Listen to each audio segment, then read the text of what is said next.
কিছুক্ষণ বকবক করি শিক্ষা নিয়ে। আমাদের দেশের অনেকের হঠাৎ করে মাথা ব্যথায় আক্রান্ত হয়েছে যে আমাদের মন্ত্রী জনাব মাননীয় মন্ত্রী জনাব এহসানুল হক মিলন শিক্ষামন্ত্রী উনি ওই একটা প্রজ্ঞাপন জারি করাচ্ছেন যে এখন থেকে আর কোনো শিক্ষা প্রতিষ্ঠানের জন্য কোনো অ্যাকাডেমিক্যাল সার্টিফিকেটের প্রয়োজন নাই। যথেষ্ট ভালো। বৈষম্যহীন একটা রাষ্ট্র গড়তে চাচ্ছিলাম, এটা একটা বৈষম্যহীন একটা ডিসিশন। কিন্তু মাথা ব্যথা হচ্ছে যাদের, তাদের উদ্দেশ্যে আমার একটু কিছু বলার আছে।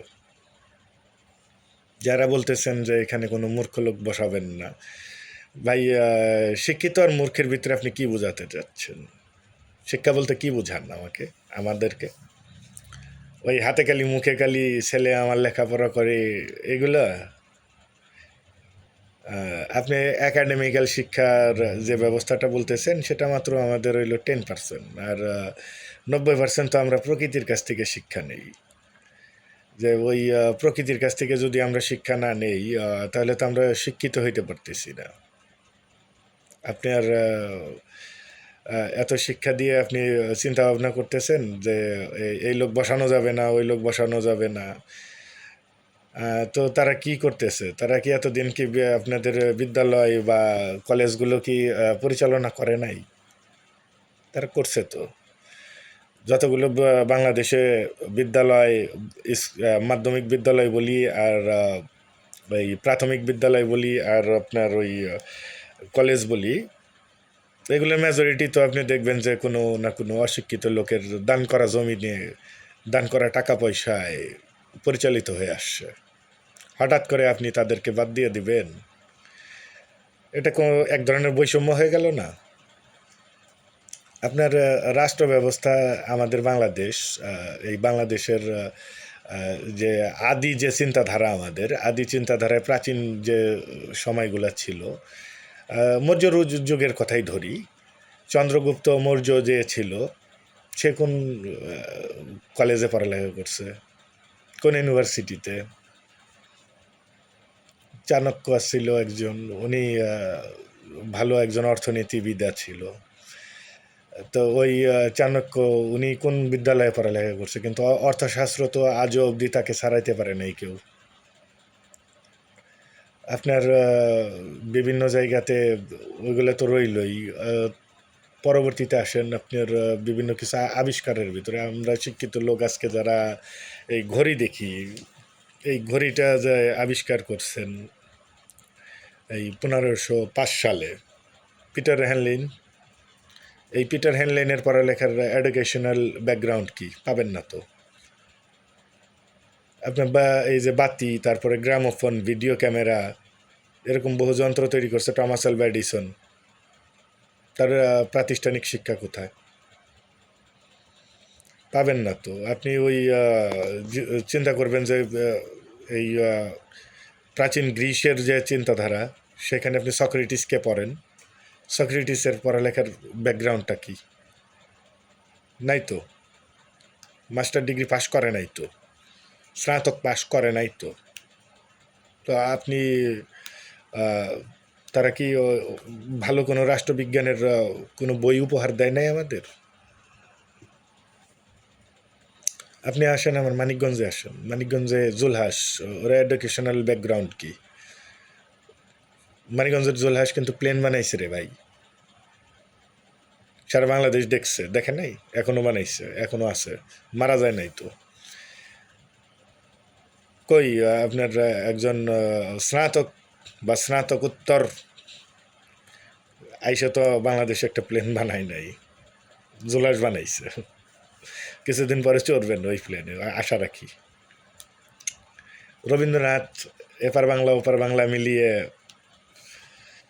পড়ছেন তো রবীন্দ্রনাথকে। ওনার ব্যাকগ্রাউন্ড, এডুকেশনাল, একাডেমিক্যাল ব্যাকগ্রাউন্ডটা কই? আমার দ্রোহের কবি, আমার প্রেমের কবি, আমার বিদ্রোহী কাজী নজরুল ইসলাম, তার তার পড়ালেখার সার্টিফিকেট লালন ফকির, হাসন রাজা, শাহ আব্দুল করিম। বানান, স্নাতক পাশ করে একটা বানান না।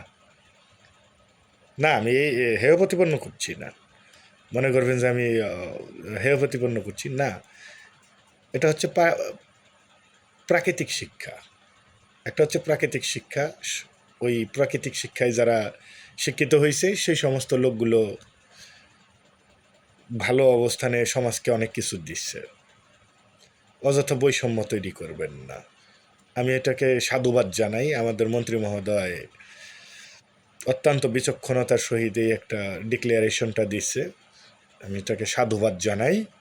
উনি খুব ভালো একটা পদক্ষেপ নিচ্ছে, যে বৈষম্যহীন সমাজে কোনো বৈষম্য থাকবে না। ওই চেয়ারটায় যে লোক যোগ্য সেই যাবে। ওই আপনার সমস্ত শিক্ষিত লোক এক জায়গায় হয়ে চুরি করবে, আরও আমরা অশিক্ষিত লোক ওখানে যাই যে কথা বলার সুযোগ পাবো না, তা হবে না তো ভাই। জবাবদিহি করতে হবে, সবাইকেই জবাবদিহি করতে হবে, সবাই এটার হকদার। মানে আমার এত কিছুর পরেও একটা কবিতার কথা মনে পড়ে গেল, এটা দিয়েই শেষ করে দেবো, আর কিছু বলবো না। সেই 16 আনাই মিছে সুকুমার রায়ের সেই কবিতাটা। বিদ্যে বোঝাই বাবু মশাই চরি শখের বটে, মাঝিরে কন বলতে পারিস সূর্যি কেন ওঠে, চারটা কেন ভারী কমে, জোয়ার কেন আসে। বৃদ্ধ মাঝি অবাক হয়ে ফেলফেলিয়ে হাসে। বাবু বলেন, সারা জীবন মরলি রে তুই খাটি, জ্ঞান বিনা তোর জীবনটা যে চারিয়ানাই মাটি। খানিক বাদে কহেন বাবু, বলো তো দেখি ভেবে, নদীর ধারা কেমনে আসে পাহাড় থেকে নেমে। বলো তো কেন লবণ পোড়া সাগর ভরা পানি। মাঝি সে কয়, আরে মশাই অত কি আর জানি। বাবু বলেন, এই বয়সে জানিস নেও তা কি, জীবন তোর নেহাত খেলো অষ্ট আনাই ফাঁকি। আবার ভেবে কহেন বাবু, বলো তো রে বুড়ো, কেন এমন নীল দেখা যায় আকাশের ওই চূড়ো। বলো তো দেখি সূর্য চাঁদে গ্রহণ লাগে কেন। বৃদ্ধ বলে, আমায় কেন লজ্জা দেশেন হেন। বাবু বলেন, বলবো কি আর বলবো তোরে কি তা, দেখছি এখন জীবনটা তোর 12 আনাই বৃথা। খানিক বাদে ঝড় উঠেছে, ঢেউ উঠেছে ফুলে। বাবু দেখেন নৌকাখানি ডুবলো নাকি দুলে। মাঝিরে কন একই আপদ, ওরে ও ভাই মাঝি, ডুবলো নাকি নৌকা এবার, মরবো নাকি আজি। মাঝি কোথায়, সাঁতার জানো, মাথা নাড়ে বাবু। মূর্খ মাঝি বলে, মশাই এখন কেন কাবু। বাঁচলে শেষে আমার কথা হিসেব করো পিছে, তোমার দেখি জীবনখানা 16 আনাই মিছে। অতএব এরকম আমাদের লাইফটাকে আমরা 16 আনাই মিছে করতে চাই না। ওই এডুকেশনাল ব্যাকগ্রাউন্ডের মতো আমরা বাবু হতে চাই না। আমরা চাই একটা শিক্ষা প্রতিষ্ঠান বিচক্ষণ একজন প্রকৃত ভালো মানুষ চালাক, ভালো মানুষের জয় হোক, বিশ্ব ভ্রাতৃত্বে মানবতার জয় হোক। আপনারা সকলেই ভালো থাকবেন, সুখে থাকবেন, আমার কথাটা একটু বিবেচনা করবেন। ধন্যবাদ।